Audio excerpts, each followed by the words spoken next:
안녕하세요. 김상순입니다. 차이나제이 뉴스 307번째는요. 차이나 극과 극 기상재해 후편으로요. 지옥이 따로 없는 40도 살인적인 폭염더위에 메말라가는 농경지. 지표온도가 무려 70도까지 올라가는 이 내용입니다. 앞서서 전편에서는요. 주로 광동성, 복건성, 광서 장족자치구의 폭우 홍수에 관한 영상과 뉴스를 전편으로 소개해드렸는데요. 전편에 이어서 차이나 극과 극 기상재해 후편에서는 예고드렸던 대로 지옥이 따로 없는 40도가 넘는 살인적 폭염과 더위의 심각한 가뭄에 관한 뉴스를 전해드리겠습니다. 첫 번째로 하남성 폭염 가뭄인데요. 남부와 중남부 지역의 때이른 폭우 홍수 시즌과는 정반대로 중국의 중북부와 북부 지역은 살인적인 폭염과 이로 인한 가뭄에 사람들은 물론이고요. 가축들과 특히 농작물이 타들어가고 있습니다. 이 살인적인 온도는 평균적으로도 40도를 넘나들면서요. 지표 온도가 지역에 따라서 60도에서 지표 온도가 70도에 이르는 곳까지도 발생했다고 할 정도입니다.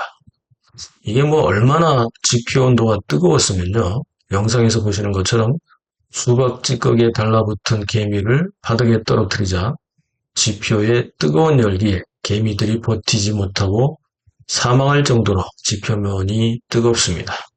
사람들은 계란을 깨서 익는지를 시험하기도 하는데 여지없이 깨진 계란은 뜨거운 지표열에 바로 익어버립니다.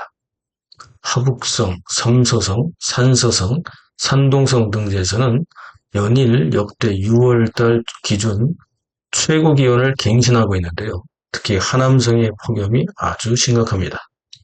하남성은 이미 6월 12일부터 3단계 폭염 경보 중 두 번째인 황색 가뭄 경보를 발령했는데요. 하남성의 16개 내지 17개 도시에서 지난 열흘간 가뭄이 발생했고요. 이게 또 다음 주까지 이어질 것으로 예고되고 있습니다. 하남성의 성도인 정주시는 41도까지 치솟았고 계속해서 최소 30도 후반을 유지할 것이라고 기상당국이 예고했습니다.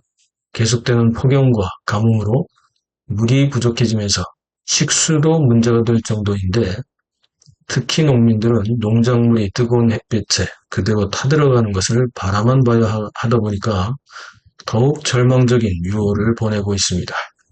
아직 여름이 본격적으로 시작도 하지 않았는데 말입니다. 중공기상당국은 작년 대비 올해가 전체적으로 1도에서 2도 높은 기온에다가 강수량은 최소 20%에서 무려 최대 50%까지 감소하면서 폭염과 가뭄 현상이 장기간 지속되는 물 부족 사태가 발생되고 있다고 발표했습니다. 중국의 중북부와 북부 지역은 농작물과 과일 생산에 말 그대로 비상이 걸렸습니다. 하남성보다 위쪽에 있는 북경시, 내몽고자치구, 요령성, 길림성, 흥령강성 등지에서도 일부 지역의 최고 기온이 40도에 육박하거나 42도까지 오르는 등 폭염 현상은 중국의 중북부에서 북부 지역까지 광범위하게 퍼져 있습니다. 폭염 지도를 보면 이 지역은 대부분이 붉은색으로 표시될 정도로 폭염 고온 현상이 앞으로 21일까지도 지속될 것으로 이미 예고되었습니다. 중국의 대표적인 곡창지대인 하남성이 특히 강수량이 부족하여 농사에 비상이 걸렸는데요. 하남성의 일부 지역은 이미 한 달이 넘게 비가 내리지 않은 곳도 있기 때문에 올해 하남성의 식량 수확은 이미 상당한 타격을 받고 있고 만약 이대로 폭염 고온 현상이 지속된다면 올해 중국 전체의 곡물과 과일 수확은 엄청난 타격을 입을 것으로 예상이 됩니다. 급기야 중국 국무원 부총리 류거중은 6월 15일 하북성을 시찰하면서요. 가뭄 예방 대책을 촉구했는데요. 이를테면 수자원의 할당을 과학적으로 배분하라. 농업용수 보존을 강화하라. 지금이라도 가뭄에 강한 작물을 심어서 가을 곡식 수확에서 성과를 내라. 이렇게 얘기를 했다고 합니다만 주민들은 농민들에게 도움이 되는 실질적인 대책이 되지 못하는 허공의 메아리일 뿐이라는 반응입니다. 왜냐하면요, 농민들이 농수를 확보하기 위하여 스스로 자비를 들여서 지하수를 파면 2년형에다가 벌금도 10만 위안, 약 1,800만 원 이상을 내야 하기 때문입니다. 농업용수 확보도 공산당의 승인과 허가가 있어야 하기 때문인데요. 하늘에서 비가 내리지 않는다면 농민들이 용수를 확보할 방법은 없는 거죠. 또한 같은 이유로요. 강물이나 하천의 물을 마음대로 가져다 쓰지도 못합니다. 이러기 때문에 농민들은 오로지 비가 내리기만 바랄 수밖에 없습니다. 일부 농민들은 앞으로 가뭄이 심각해지면 비가 내리는 것에도 공산당이 비사용료를 내라고 할지도 모른다며 공산당의 독재 통제를 비아냥거리며 비판하고 있을 정도입니다. 자유주의 세계에서는 도저히 상상할 수도 없는 일이 사회주의 공산당 독재 사회에서는 자연스럽게 발생하고 있는 것입니다. 이런 얘기가 이해가 되실까요? 그러나 사실입니다.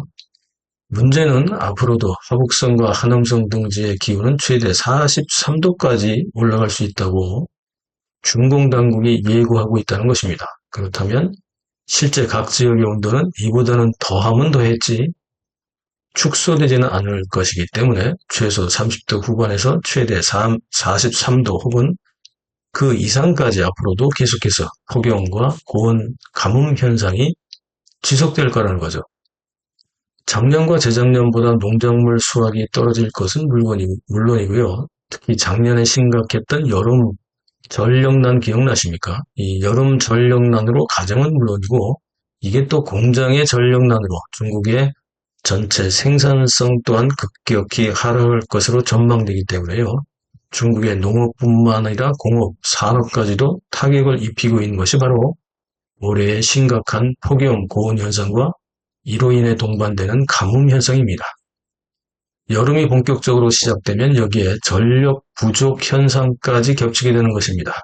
중국의 남쪽은 50년 만이니 100년 만이니 하는 폭우 혹은 강풍을 동반한 폭풍우, 홍수, 침수 사태의 고생이 심한데요. 중국의 중부와 북부는 정반대로 폭염과 고온 현상으로 물 부족, 가뭄 사태에 심각한 전기 부족 사태가 뒤에서 기다리고 있습니다. 두 번째로 황하도 말라버린 산동성 동영시 관련 영상입니다. 지금 보시는 영상은 산동성 동영시인데요. 여기는 황하가 서해바다로 빠져나가는 거의 마지막 구간이기도 한데요. 보시다시피 황하의 물이 메말라서 강줄기가 바닥을 드러내고 있을 정도로 황하의 가뭄도 아주 심각합니다. 물론 중국의 중북부와 북부 지역에 비가 내리기도 하지만 아주 잠깐 내리다 그치기 때문에 오랜 가뭄으로 인한 고가를 해소시키지 못하고 있습니다.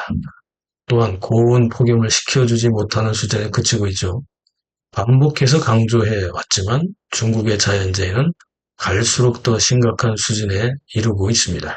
더구나 3억 명이 넘는 광범위한 지역에서 폭염과 가뭄에 대해 뾰족한 대응 방법이 없기 때문에 너무 넓죠?